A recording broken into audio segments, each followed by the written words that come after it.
So hello, hi everyone. Circle, properties of circle, ये इस video में हम डिस्कस करेंगे.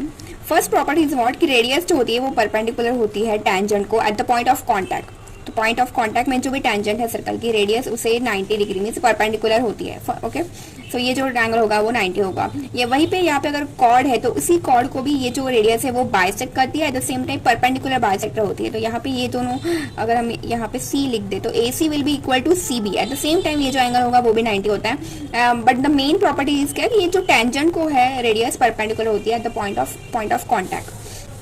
अनदर थिंग इज, अगर ये डायमीटर है, ठीक है, AB इज अ डायमीटर, तो डायमीटर का जो भी डायमीटर से जो भी एंगल हम क्रिएट करते हैं, अगर सस्पेंडेड जो होता है by the diameter on the point of circle, circle के सर्कमफरेंस में जो पॉइंट है उस पर हमने अगर डायमीटर ने जो भी एंगल सस्पेंड किया होता है वो 90 डिग्री होता है. It is the right angle triangle, it is 90 degree. Arc है वो सपोज 160 है, तो ये जो एंगल हो जाएगा उसके हाफ मीन्स 80 डिग्री हो जाएगा. वही वो भी उसी तरह यहाँ पे भी हमें वही दिखता है कि ये जो पूरा सर्कल है वो 360 होता है. तो जब उसे हम हाफ कर देते हैं तो ये डायमीटर सर्कल को 2 इक्वल पार्ट में ब्रेक करता है ना. तो ये जो आर्क होता है ना बाय द डायमीटर ये 180 है, तो ऑब्वियसली ये जो एंगल होता है angle subtended by the diameter will be it's half, that is 90 degree. इस तरह से भी हमें याद रख सकते हैं. ये भी वही प्रॉपर्टी है. और दूसरी प्रॉपर्टी अगर ये वही है ना, ये तो डायमीटर का जो एंगल होता है वो 90 डिग्री होता है. ओके, कोई भी एंगल हो यहाँ पे वो 90 डिग्री सस्पेंडेड होता है. थर्ड थिंग इज दैट कि जो भी मैंने आपको अभी बताया जो आर्क होता है वो आर्क जो भी पॉइंट ऑफ सर्कल पे एंगल सस्पेंडेड करता है उसका वो हाफ होता है. एट द सेम टाइम उसी सेम आर्क अगर एंगल सस्पेंड करे एट द सेंटर तो वो उसके डबल होता है. मतलब ये थीटा है तो ये 2 थीटा होगा, राइट. मतलब ये 160 है तो ये जो एंगल है वो 160 का है और ये एंगल 80 का है, ठीक है ना. सेम आर्क सस्पेंड कर रहे हैं at the one angle at the centre and another angle eight the point on the circle. तो ये डबल जो सेंटर पे एंगल होता है वो डबल होता है इससे. Okay, on the same side है यहाँ पे. अब ये इस यहाँ पे नहीं होना चाहिए एंगल, ठीक है ना. ये अपोजिट साइड पे नहीं बात कर रहे, हम सेम साइड का बात कर रहे हैं. ये जो एंगल्स है वो इसके डबल है. एट द सेम टाइम इसी सेम सर्कल से जहाँ पे भी कोई और एंगल भी अगर हम ले ले तो ये भी सेम होगा, ठीक है. Angle A will be equal to angle this E. तो जो भी आर्क है अगर वो सेम एक फॉर द सेम आर्क जो पॉइंट ऑफ एंगल्स होंगे on the circle in same side, ये सेम साइड के एंगल्स क्या होंगे, इक्वल होता है. सेम साइड होना चाहिए. ये एंगल नहीं होगा, ये नहीं होगा, but this angle will be same.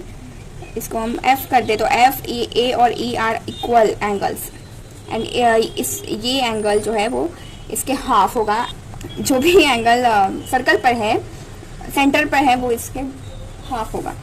Third thing is that tangent की प्रॉपर्टी है कि टेंजेंट अगर 2 टेंजेंट है इंटरसेक्ट कर रही है आउटसाइड सर्कल, आउटसाइड सर्कल के आउटसाइड अगर टेंजेंट 2 टेंजेंट हम निकालें और वो इंटरसेक्ट कर रही है तो ये जो है A and B, P and AB will be equal. ये दोनों क्या हो जाएंगे, इक्वल हो जाएंगे. दूसरी बात यहाँ पे क्या होती है कि अब हमने अभी देखा कि रेडियस तो परपेंडिकुलर होती है टेंजेंट की, तो ये दोनों एंगल क्या हो जाते हैं, 90 डिग्री हो जाते हैं. ये जो एंगल्स है एंगल B एंड A कितने क्या होते हैं, 90 डिग्री है. देखे हमने वही देखा ना कि radius is perpendicular to tangent, तो ये दोनों 90 हैं. तो अब ऑब्वियसली ये दोनों एंगल जो होंगे ना उनकी एडिशन कितनी होती है, 180 होती है, ठीक है. तो यहाँ पे क्या हो जाता है कि AP will be equal to what, P and B, और उसी से एक भी निकलता है कि ये दोनों एंगल 90 है तो इन दोनों की एडिशन जो होती है angle O plus angle P are supplementary, that is what 180 degree होगी उनकी addition.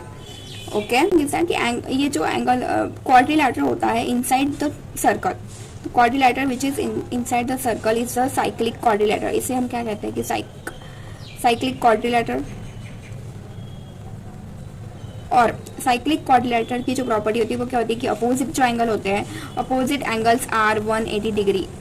So angles A plus angle C is what 180, they are supplementary. Opposite angle D and C also will be supplementary. अगर हम इसे extend कर दे तो क्या होता है कि देखो ये जो एंगल्स A एंड C है उसकी एडिशन 180 है, तो ये जो एक्सटीरियर एंगल होता है ना ये और A भी इक्वल हो जाएगा. ये लीनियर लाइन है, राइट. तो ये जो एंगल है वही यही है, एंगल ई जो है exterior is equal to angle A, ठीक है। तो ये अनदर प्रॉपर्टी हो जाती है। तो हमने क्या क्या देखा कि जो रेडियस होती है, radius is perpendicular to what, tangent. Revise कर लेते हैं, तो मीन्स व्हाट की ओ टी जो है वो परपेंडिकुलर होता है, वो 90 डिग्री हो जाता है। इसे टेंजेंट को हम अगर सी डी नेम दे दे तो सी डी से क्या होगा, at the point of contact होना चाहिए, ठीक है। डायमीटर ए बी अगर डायमीटर है तो एंगल जो है ये A C B, angle C will be 90 degree, right angle angle.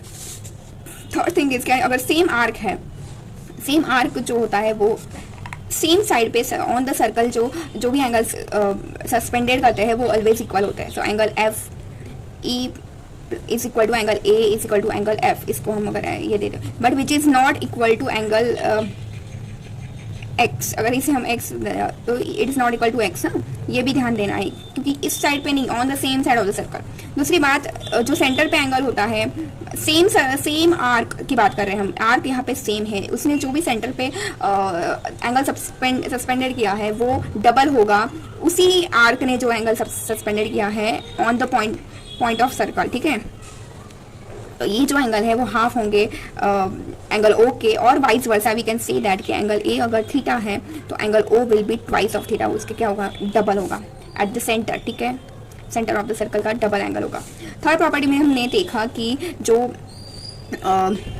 Tangent होती है, अगर वो दो टेंजेंट हम निकाले और वो इंटरसेक्ट करती है outside the circle at the point let P, then क्या हो जाता है कि A P will be equal to P B.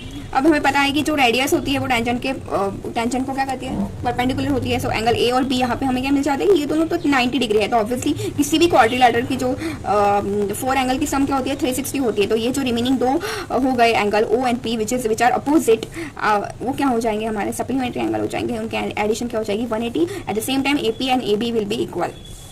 Fourth में हमने देखा कि साइक्लिक क्वाड्रिलेटर हम जब बात करते हैं, साइक्लिक क्वाड्रिलेटर क्या होता है कि जो सर्कल के इनसाइड है, ओके, उसके अपोजिट एंगल की जो एडिशन होती है वो 180 होती है, और अपोजिट एंगल आर सप्लीमेंट्री, इस तरह से भी हम बोल सकते हैं। एट द सेम टाइम अगर हम ये जो एक्सटीरियर एंगल अगर हमने डिनोट करा तो वो और ये इंटीरियर एंगल वो इक्वल होगा, angle E will be equal to angle A and that's it. और इसी से हमें ये पता चलता है कि कोई भी अगर क्वाड्रिलेटर है ना, उसके अपोजिट एंगल की अगर सम 180 है तो मतलब वो साइक्लिक क्वाड्रिलेटर है, उसके अगर हम सर्कल बना दें तो वो साइक्लिक क्वाड्रिलेटर हो जाता है। मतलब जो भी एक प्रॉपर्टी होती है उसके हम अपोजिट भी उसे अप्लाई कर सकते हैं। तो this is all about the properties of circle. अगर आपको कोई डाउट हो तो आप कमेंट सेक्शन में पूछ सकते हो। Thank you so much.